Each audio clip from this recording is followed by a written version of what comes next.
Hello there and welcome to our L24 special coverage over the Ukraine-Russia war, the so-called special military operation. Russia's recent operational pause, which analysts identified in recent weeks as an effort to regroup troops before doubling down on Ukraine's south and east, appears to be ending. Russia appears set to resume ground offensives, with Defense Minister Sergei Shoigu telling troops on Saturday to intensify attacks in all operational sectors of Ukraine. Russian President Vladimir Putin implied this month that the worst of Moscow's might wait yet to come for Ukraine, and the Russian forces had not started in earnest yet. On the other side of diplomacy solutions, Turkey plans to establish a coordination center in Istanbul to oversee the export, or rather the export of Ukrainian grain, run by officials from the country along with Ukraine. Russia and the United Nations, its presidents said. The initiative is part of an effort to ease the global food supply concerns caused by Russia's blockade of Ukrainian ports, which has blocked Ukraine shipments. To analyze all this information, I'm joined live by Mr. Shakil Ahmed Ramey, CEO, Asian Institute of Eco-Civilization Research and Development from Pakistan, and Manuel Puchelet, an expert in geopolitics and international relations from France. Gentlemen, thank you so much for accepting our invitation to this debate. The discussion begins right after this break.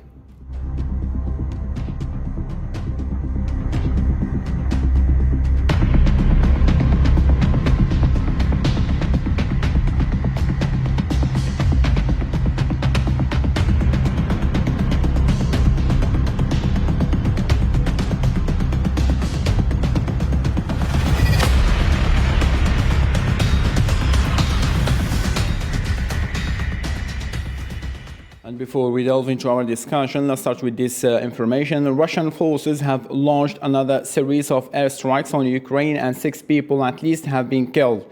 The Ukrainian authorities stated that Russian armed forces have expanded the missile strikes to other regions of the country, while Russia is pushing forward to expand the territory of domination. The Russian army still dominates the situation in Ukraine and most eastern region. Russian troops have achieved substantial advancement towards the internal regions despite the tough resistance Ukraine is showing. Footage of the Russian Defense Ministry shows that troops have stepped up operations across Ukrainian territory, as the head of the Russian military gave necessary instructions to further intensify the actions of units in all operational areas. He's in agony. Putin says he can do nothing with our military. He keeps striking. It's children. What are you doing? A double-decker was just bombed on the square.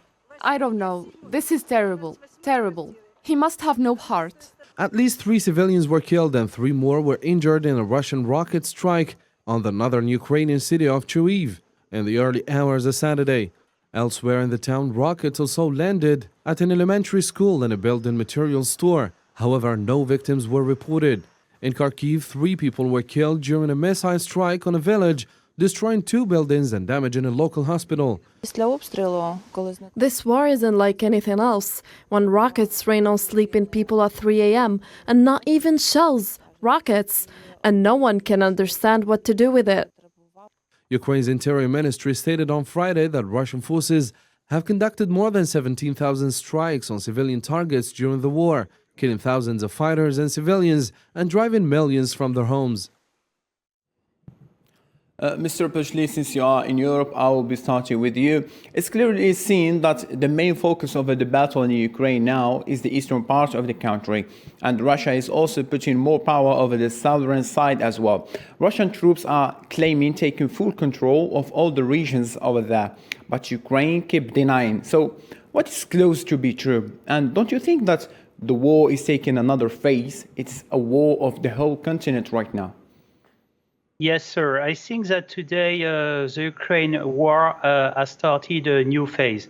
Don't forget that Mr. Putin said this week, you don't have any idea of how Russia could be powerful concerning attacks. And at the moment, it is true that the Russian forces have the advantage on the battleground in Ukraine. but also it sounds an answer back to the European support to the Ukrainian government and the Ukrainian army, and also for the US diplomacy too. So this strikes sounds an answer to the European strategy and the American strategy today. So that's why it seems that Mr. Putin doesn't forget that it is a master of the situation. And Mr. Macron used kind of sort of expression is mastering the time, and which is important to say today to the audience. Quite understood. Coming to you, Mr. Shakil, you are in Asia, as I am in Africa, so we do have a different interpretation to the situation in Ukraine and in general in the whole European continent. So what is your reading to the situation over there? I think at this point of the time, so humanity is losing, because whatever the situation, there is no point to strike. Either it's attack on Libya by France at the name of a responsibility to protect, or it's in Ukraine. So all conflicts, as you can say, the points of difference should be discussed, and it should be tackled through the dialogue. And as the Chinese wisdom say, dialogue and development should go hand in hand. But unfortunately, Ukraine has become a chessboard for the power play. Right now, if you look at one side, the Russian is hell-bent to take advantage of the situation. They have their own rationale. They're saying when they were asking the NATO and the US and other countries don't expand, so they were not listening to it. But if you look at the USA and the NATO, they are just trying to give the statements and selling their arms with the aid. So that is, I think, that actually at this point of the time, no one is talking about the Ukraine. So every power is talking about its interest, and that is the most disturbing part at this point of time. It's very good indeed point you have raised, and we will come to the interest of each country. Mr. Bushley, Macron said that we want to stop this war without getting involved in. At the same time, we want to do everything so that Russia doesn't win, so that Ukraine can defend its territory. We don't want a world war. So, derived from his words, how can you read this statement? Yes, Mr. Macron's speech is oriented to Ukraine and, of course, to European Union, because France had the leadership of the European Union during 6 months, and it was one of the starting points of Mr. Macron's policy with Ukraine. And of course, he tried, to have the ties with Moscow and with Mr. Lavrov. But of course, today, I think that the Russian president, Mr. Putin, is facing the European Union to its own contradictions today. So that's why the speech is difficult to be understood. And of course, Mr. Macron's speech sounds, like, how can I describe this? It sounds, with diplomatic words, and you have to read through the line, which could be difficult to be understood clearly. But the goal is to find out a solution, to find peace talk, and to give Ukraine the freedom, of course, and peace. This is the main goal. But unfortunately, Mr. Putin is decided to go up to his goal. I mean, fighting on Mr. Zelensky's government, and of course, trying to install a regime with his point of view, with Mr. Putin's point of view, like he did before in Chechnya, for example. Perfectly understood. Now moving on to the second point of our discussion. Russian President Vladimir Putin is offering Ukrainians a fast track to Russian citizenship. In May, 3 months after Russia started the military operation in Ukraine, the fast track procedures was expanded to include people living in Zaporizhzhia and Kherson, areas largely under Russian control. The first Russian passports were reportedly handed out there a month ago. The last decree of the Russian president made a number of Ukrainians queue up to apply for Russian passport and nationality. Mr. Shakil, we all know that time of war changes occurred in all fields, even the personal principles to each individual. And Russian President now, Vladimir Putin, signed a decree on the last Monday extending a simplified Russian naturalization process to all citizens of Ukraine. So, do you think Ukraine could lose these citizens' loyalty to their country if this war goes longer? And how this will help Russia's agenda? I think it should not happen. No country should have the right to attack any country and then offer the nationality. So it's against the sovereignty of every country. So that's mean if you're doing, so you are allowing other major power to do the same. It should not happen. But as you know, right now, the Ukrainian and the people of Ukraine, they have become the fodder of this conflict. I think they are become the fodder due to the hegemonic nature of the NATO, USA, and the European Union. So they are not accepting, so any other country can have the right and the sovereignty to decide on their own. They don't need to encircle. And then if you look at the NATO and the USA, they are trying to encircle the China simultaneously. They are trying to ignite this conflict with China also, so they can blame something new.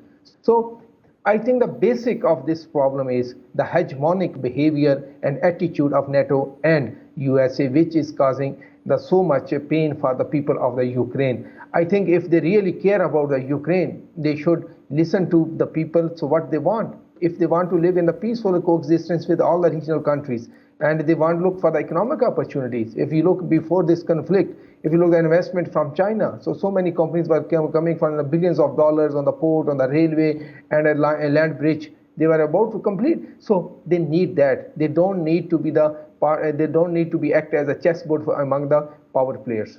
Perfectly understood. Very good indeed. Mr. Pushley, away of this, Putin stated that he is not taking the period of the military operation into consideration. I mean, he's not worried about the time he may take to reach his goals. He said that we are ready in all fields to take as long as they want. Mostly important, I will reach my goal, which is to have a full control over the Donbas region and as the Ukrainian threat and its Nazism.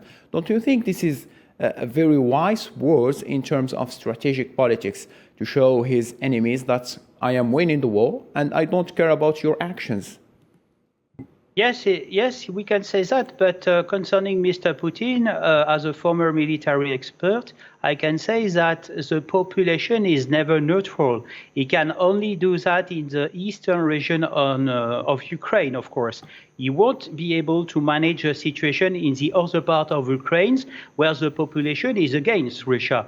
And of course, the population is pro-Western solutions like NATO or American on Ukraine, of course. Because we have a minority, which was a former German minority in Ukraine, and this situation would be difficult to manage for Mr. Putin. I think today that Mr. Putin is winning the war on the ground only, but not on the heart.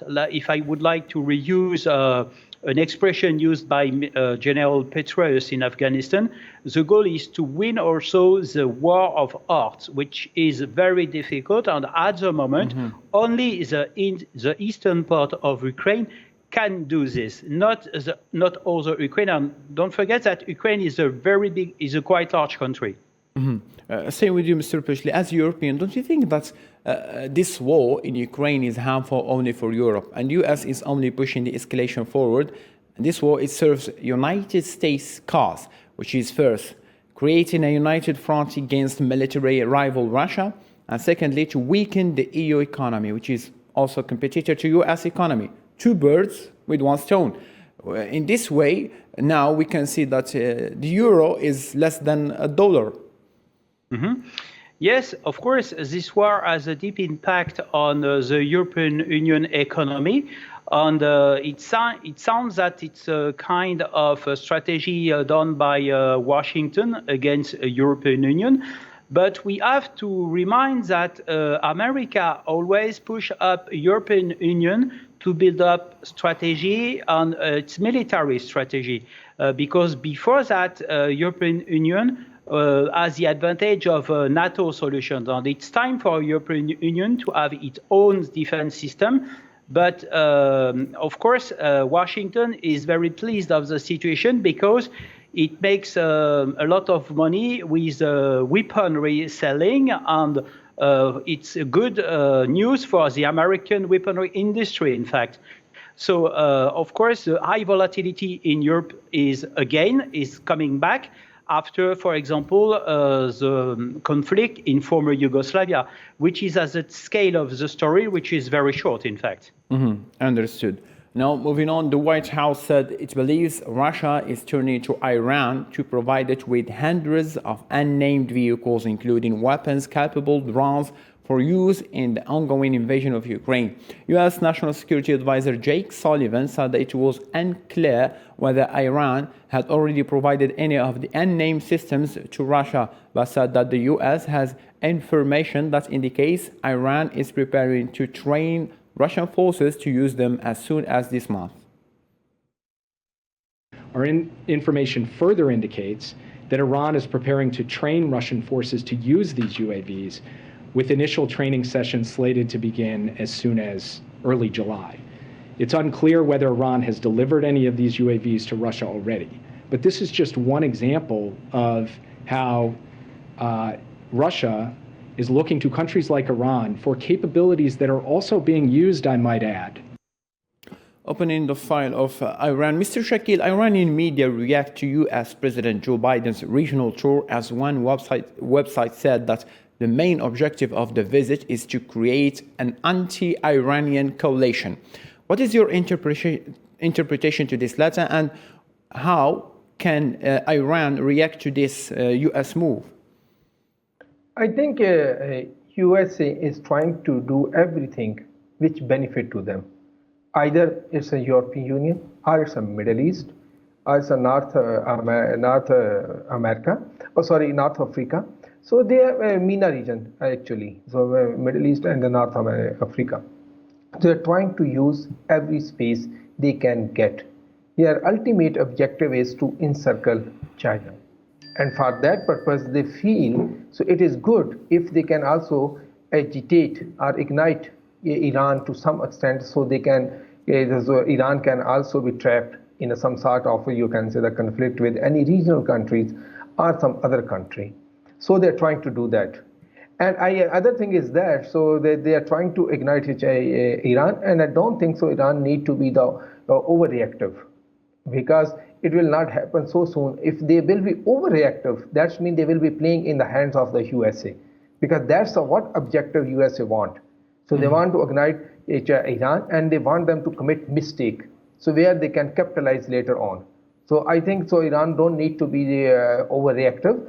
And third thing, Iran, if you're looking at if Iran is conscious and he wants the region should be peaceful, he must talk to the regional countries. He should not act as alone, and he should not like that the whole region is against him and they want to take on all the regional countries. It will not help Iran.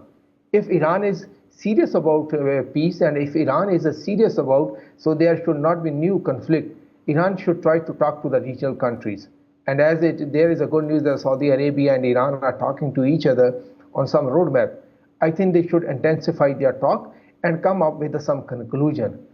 Overreaction are these statements, it would mean that Iran is playing in the hand of USA. Do you really think that Iran is cooperating with Russia over Ukraine war? There are the countries who are cooperating with each other, and definitely when Iran needed Russia, so Russia was also helping them. But I don't have any news that such the Mr. National Security Advisor was saying, because if you look at the statements from the USA leadership, from Iraq to other part of the COVID-19, so most of the time the Xinjiang, most of the time these statements are just statements and they have no proof. They're just they're wishful thinking or something like that. They want to spread about some countries. So most of the time they try to lie. Perfectly understood. It's kind of another propaganda. Mr. Pushley, Biden's main goal in this tour is to convince Saudi Arabia of the need to increase global oil supplies to ease the energy crisis sparked by Russia's invasion of Ukraine and to reinforce U.S. position in the region. So, to this point, do you think that U.S., with its strong ties with the Zionist entity Israel, will stop the influence of China, as Mr. Shakil has stated, in the region? Yes, I think that today the U.S. strategy in the Middle East is always the same. The goal is to try to contain Iran's influence in the area, instead of Saudi Arabia, which lost a lot of influence recently. We can see, and we saw, of course, in the last years that, for example, Saudi Arabia was attacked directly by Iran with UAV. striking refineries and striking also airports recently with Yemen.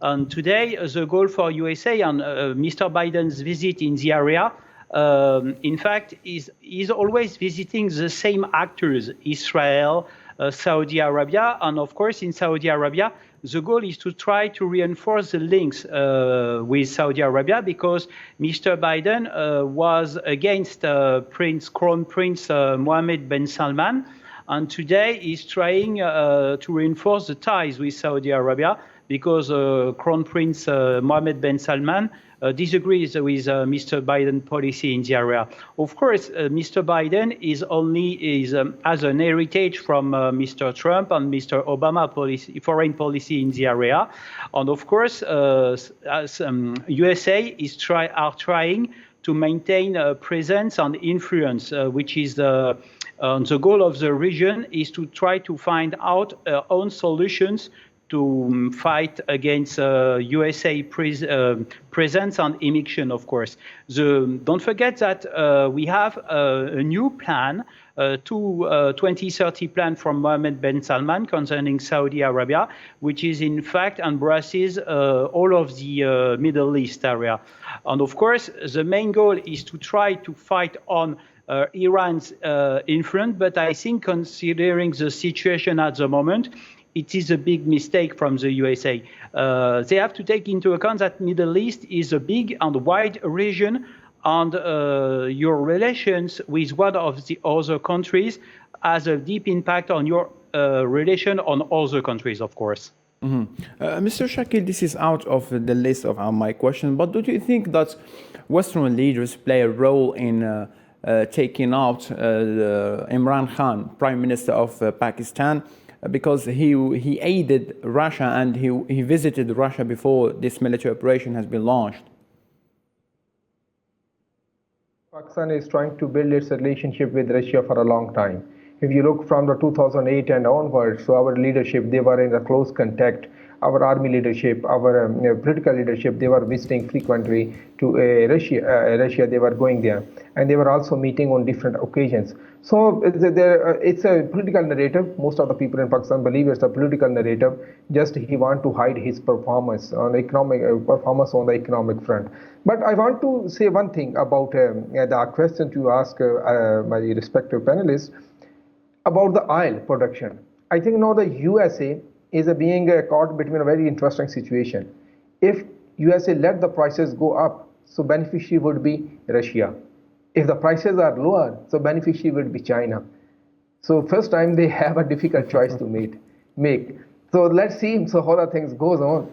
And the second thing which I want to point out here, if you look at Mr. Biden's statement in Saudi Arabia, they say so they don't want to let the vacuum in the Middle East. I think that is an insult of the region. There is no vacuum. Every country have the right to decide on their own. So this is the mentality and hegemonic attitude of the USA which is creating a problem all over the world. And he is trying to enforce the same attitude and behavior in Middle East. I don't think so it will happen because right now the new leadership, they are also conscious about the fact, if you look at that Mohammed bin Salman, he has his own policies. And if you look at the foreign minister interview, Saudi Arabian foreign minister interview on CNN, so he clearly said that, no, we will go for the 5G and 6G wherever we find the situation. So I think there are new indications which we have to keep in mind. Perfectly understood, quite understood.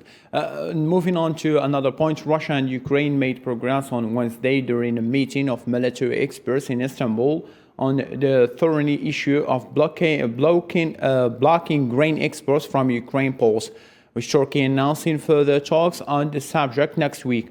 UN Secretary General Antonio Guterres said that they reached a step forward in ensuring the safe and secure export of Ukraine food products across the Black Sea.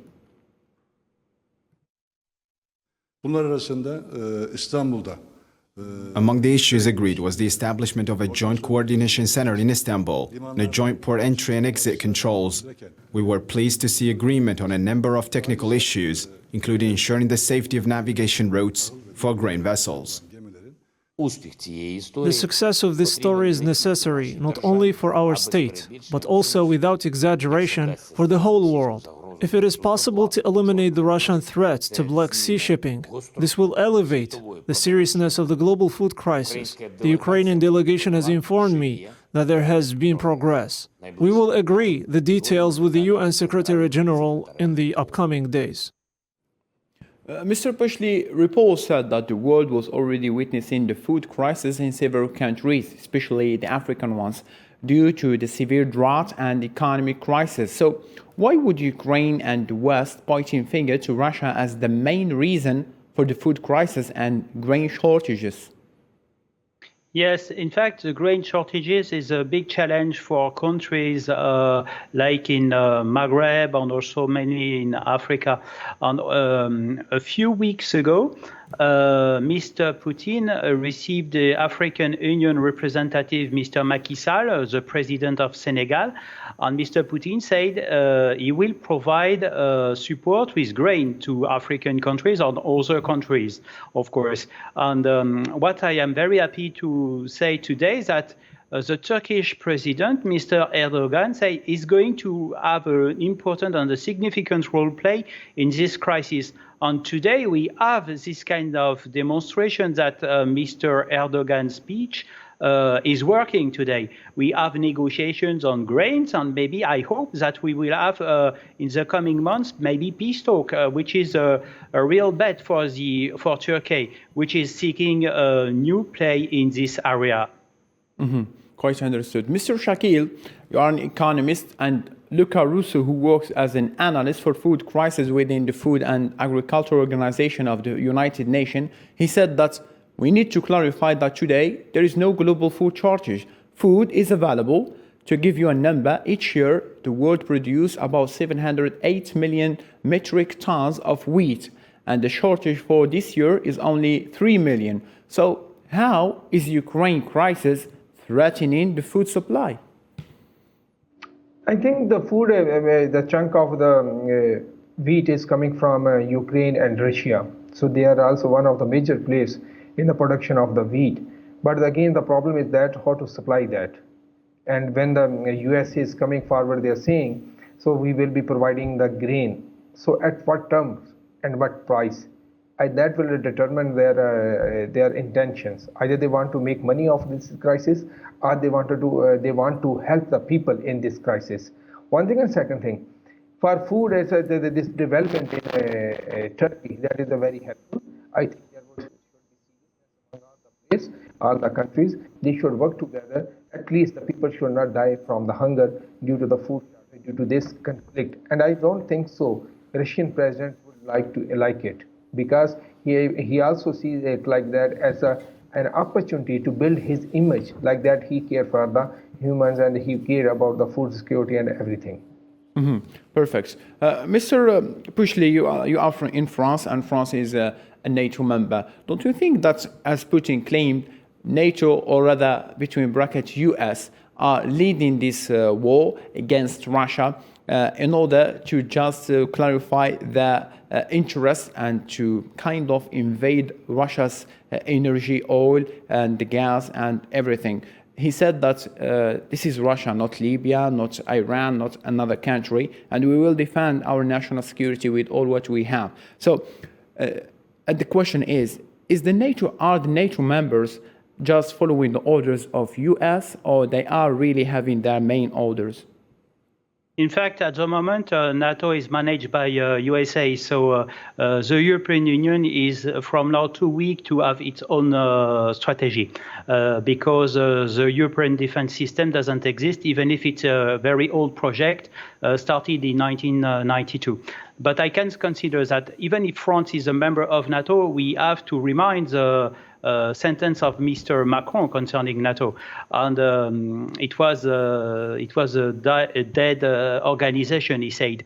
But unfortunately, Mr. Putin reactivated NATO, and of course with its contradiction. But be careful with NATO. At the moment, the positive is only from Americans who are selling a lot of weapons to European Union, even if in Europe we have a strong industry concerning weaponry. And the big winner at the moment is USA, not European Union. Perfectly understood. I have been called to to reach the end of this debate. Mr. Shakil from Pakistan, thank you so much. Mr. Bushley from France, thank you ever so much for your participation. Thank you ever, dear viewers, for keeping it here with us on L24 News. Take care and bye-bye.